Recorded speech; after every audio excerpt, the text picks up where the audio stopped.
Oke, assalamualaikum kawan-kawan kaum Beaku Watana ya di JH Sohmi di Julunai ya. Uh, di sini kita mau bahas tentang permintaan dari anak-anak muda Aceh yang meminta kembali supaya bioskop di Aceh itu diaktifkan kembali. Permintaan ini datang dari kalangan milenial dan salah satu artikel yang sempat saya baca itu adalah dari komunitas Aceh Bergerak. Dan saat ini kita sudah terhubung.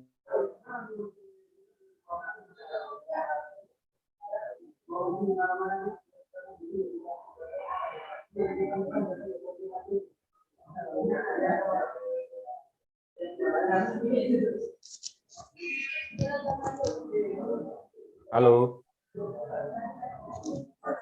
Udah. Ngelek ya? Ngelek. Oke. Kita ulang lagi ya. Oke, yang tadi kita potong aja nanti ya. Atau kita to the point aja langsung? boleh, terserah gimana ya. Aja. Iya, karena ini ya, nggak ada ininya ya. Aturan-aturan teknis nggak ada ya. Oke, kenapa ini Kak Epa minta supaya di Aceh itu bioskop diaktifkan kembali? Kalau ditanya kenapa, karena jawabannya adalah sudah seharusnya.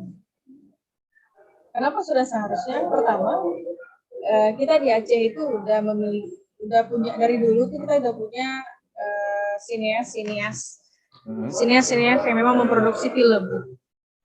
Nah, sudah tentu di Aceh itu harusnya ada wadah untuk kita putarkan film-film yang udah kita buat. Iya. Itu pertama. Yang kedua, kalau seandainya ada bioskop di Aceh, justru itu bisa menambahkan nilai lebih untuk Aceh itu sendiri. Pertama dari PAD, itu sudah tentu akan mendatangkan para wisatawan yang ingin menonton film-film kita. Gitu. Jadi dari segi pariwisatanya meningkat, dari segi pendapatan daerahnya juga akan meningkat.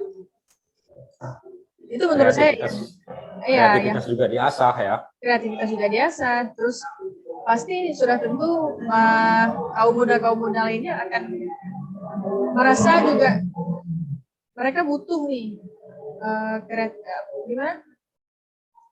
Mereka akan tumbuh keinginan untuk menciptakan karya-karya kreatif seperti yang udah dibuat gitu.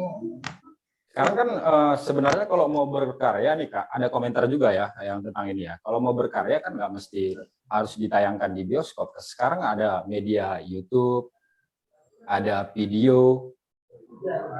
Oke. Memang benar, sekarang itu perkembangan teknologi digital itu udah marak. Memang semua digitalisasi itu udah hampir seluruh lapisan masyarakat itu menggunakan digitalisasi. Memang kita mengarah ke sana, gitu kan? Cuman kembali lagi, ini kan untuk mengukur seberapa banyak orang yang mengapresiasi kita. Kalau cuma sekedar nonton di aplikasi misalnya kayak Netflix, video dan lain sebagainya, itu kan kita paling cuma bisa melihat seberapa banyak tayangan, misalnya 50.000 atau 100.000 tayangan. Tapi kalau seandainya kita tampilkan bioskop di sini, kita hadirkan bioskop di sini. Yang pertama tadi, wisatawan itu akan datang ke sini. Dan yang dilihat pasti nggak cuma nonton film kan, otomatis mereka pasti akan jalan-jalan ke sini, pergi ke wisata yang lain. Jadi itu bisa meningkatkan pariwisata di Aceh dan juga akan meningkatkan pendapatan di daerah. Jadi banyak sisi positif ya, sebenarnya. Ini Kak Epa tahu nggak sebenarnya alasan kenapa bioskop di Aceh itu ditutup? Kalau dilihat tahu atau enggak, sebenarnya udah beberapa artikel saya baca yang saya ketahui, karena kan saya juga baru bergabung di dunia perfilman itu sekitar tahun 2018 atau 2019. Jadi masih terlalu dini lah kalau kita bilang. Tetapi sejauh yang saya baca, Bioskop di Aceh itu kan sudah ada dari lama. Kemudian ketika masa konflik dan ketika masa tsunami 2004, bioskop itu nggak dibangun kembali karena para investornya itu nggak berani untuk berinvestasi lagi di Aceh terkait dengan pembangunan bioskop. Gitu. Dalam aturan pemerintah sendiri Provinsi Aceh yang diketahui oleh Kak Eva di komunitas Aceh Bergerak, ada nggak itu aturan ataupun larangan dari pemerintah tentang bioskop ini? Kalau larangan tentang bioskop sepertinya nggak ada ya. Cuman mungkin gini, karena kita menerapkan syariat Islam ya, Aceh khususnya. Jadi menganggap bahwa bioskop itu justru nanti akan menimbulkan hal-hal negatif. Tapi kalau kita mau melihat hal-hal negatif itu kan nggak cuma dari bioskop. Seharusnya di sini kita diskusikan, kita bandingkan antara seberapa banyak hal yang negatif dan seberapa banyak hal yang positif apabila bioskop ini kita hadirkan kembali di Aceh. Kalau seandainya lebih banyak negatifnya, oke, kita akan paparkan kepada masyarakat bahwa ternyata nggak pantas memang bioskop itu ada di Aceh. Tapi kalau seandainya justru positifnya itu lebih banyak, kenapa enggak? Toh kalau misalnya seandainya masyarakat, kalau seandainya memang dianggap bioskop itu adalah tempat yang negatif, yang dikatalah sering dilakukan hal-hal yang mesum misalnya gitu. Semua orang bisa melakukan hal itu di mana aja kan? Contoh, berarti hotel juga harusnya ditutup dong. Toh kebanyakan yang kedapatan hal-hal seperti itu yang melanggar syariat Islam kan di hotel, di warung-warung remang-remang gitu doang. Enggak menjadi serta-merta bioskop itu akan menjadi lokasi maksiat. Jadi masih perlu pertimbangan lagi seharusnya. Itu tadi yang aku kirim Kak Eva, itu selebgram Aceh juga ya. Dia mau nonton Avatar 2 ke Medan itu budget 5 juta ya. Nah itu dia. Bayangin kalau seandainya uang 5 juta itu masuk ke PAD-nya Aceh. Nah. Bayangin itu kita harus nonton Avatar aja harus ke wilayah orang lain gitu. Padahal bisa aja kan kita buat itu di sini. Jadi uang yang mereka habiskan itu justru bisa mereka habiskan di wilayah kita sendiri. Oh ya, kemarin peringatan tsunami 18 film karya sineas Aceh diputar ya Kak? Iya, jadi kemarin pemutaran 18 tahun tsunami itu awalnya kita targetkan sekitar 18 buah film sineas Aceh, bukan cuma dari Aceh Bergerak, tapi dari seluruh teman-teman sineas. Kita kumpulin, ada sekitar 18 awalnya. Kemudian ketika 1 hari menjelang acara, filmnya itu jadi bertambah, jadi 22. Ini kan juga menandakan bahwa film anak Aceh itu udah banyak banget. Dan masyarakat Aceh khususnya dan juga para sineas yang membuat film itu mereka pengen filmnya itu dilihat sama masyarakat Aceh bahwa orang Aceh itu juga bisa buat film dan film yang dibuat sama orang Aceh itu nggak kalah bagusnya dengan film-film nasional buat.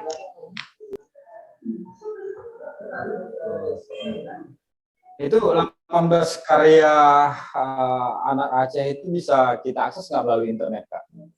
Ada beberapa yang bisa kita akses, namun ada juga beberapa yang nggak bisa kita akses secara massal karena itu masih miliknya produser.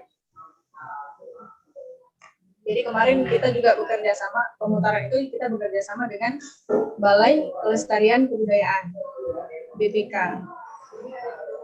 dan mereka itu di bawah kementerian langsung. Jadi karya-karya yang kita buat bersama mereka, bekerja sama dengan mereka itu sifatnya masih premier, masih belum bisa untuk kita sebarluaskan. Mau mencegah terjadinya halwat misalnya, berdua gitu. Bisa aja kita kita buat penjagaan yang lebih ketat di situ melalui Satpol PP misalnya, atau melalui apa gitu, atau memang satpam yang berjaga di dalam sambil memantau kan bisa aja. Bisa aja kalau misalkan dia suami istri harus bawa buku nikah ya. Bisa aja. Atau memang kita sudah sediakan khusus. Kita sediakan khusus ruang keluarga kan bisa juga. Iya. Ada banyak cara sih sebenarnya. Ada banyak cara sebenarnya. Hanya saja ini jawabannya adalah boleh atau tidak, mau atau tidak kan gitu. Iya. Sayang ini generasi Z ini ya, yang nggak sempat kesampaian ya nonton bioskop ya. Iya. Justru kita yang miris adalah kita harus keluar kota untuk menyaksikan film.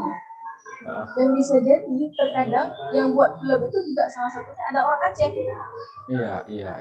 Kenapa nggak nonton di Aceh aja? Kenapa justru nggak film nasional itu ditontonin di Aceh? Itu. Dan ketika pemutaran film di ruang-ruang yang Kak Epa bentuk bersama teman-teman sinias lainnya di Aceh, itu apakah mendapatkan antusias dari pemuda-pemudi di Aceh di sana? Ya, kalau sejauh ini antusiasme masyarakat di Aceh itu sangat tinggi terhadap film-film yang kita putar. Karena selain kita putar misalnya kayak di Taman Budaya, kita juga sering itu putaran itu kayak roadshow film. Jadi kita sambil pergi ke kampus, ke warkop, itu kita adakan tuh nonton film bareng. Jadi mereka juga antusias, kok ada nonton film nih, kok ada nonton film bareng nih, film apa ya? Jadi mereka itu suka, mereka senang ketika ada sesuatu yang mereka bisa tonton bersama. Sebenarnya yang paling penting itu adalah kebersamaan itu dan ya gitulah. Gitu ya.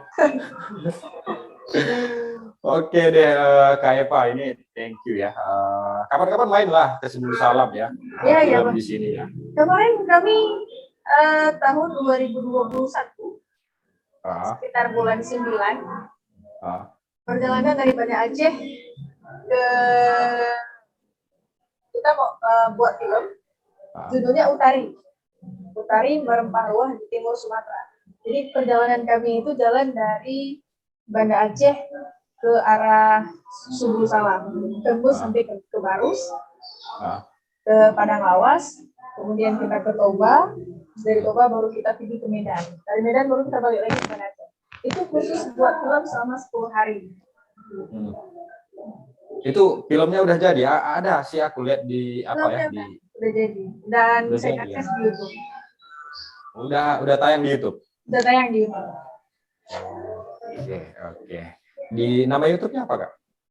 Kalau untuk di YouTube yang film itu tadi itu punya kanalnya Indonesia TV karena produsernya mereka. Nanti kalau mau saya share. Oke, siap. Oke, nanti kapan-kapan main ke Sebulu Salam. Kita bikin itu ya, nonton bareng di sini ya. Boleh kita bisa bikin sama kawan-kawan di Aceh Bergerak ya. Siap. Iya, jadi kemarin ketika setelah saya menyampaikan kata sambutan sebagai ketua panitia, alhamdulillah itu mendapat respon langsung dari Kepala Dinas Pariwisata dan Kebudayaan Aceh. Dia bilang gini, karena tadi udah dibahas tentang mengembalikan bioskop di Aceh yang udah dibahas sama ketua panitia dan juga ketua Aceh Bergerak, maka nanti ke depan kita akan lakukan diskusi terkait hal ini. Nah itu kan bisa menjadi lampu kuning lah, belum sampai lampu hijau. Bahwa ke depan bisa jadi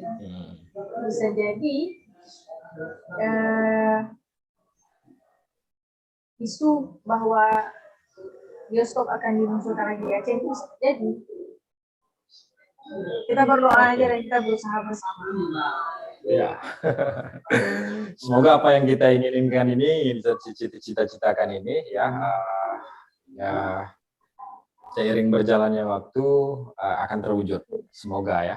Semoga. Oke, terima kasih Kak Epa ya sudah mau ini join dengan kanal Potah ya. Ya. Sama-sama, semoga kita sebagai anak muda bisa memunculkan hal-hal yang lebih positif ke depan dan lebih baik untuk daerah kita semua. Oke, terima kasih. Assalamualaikum warahmatullahi wabarakatuh. Waalaikumsalam warahmatullahi wabarakatuh.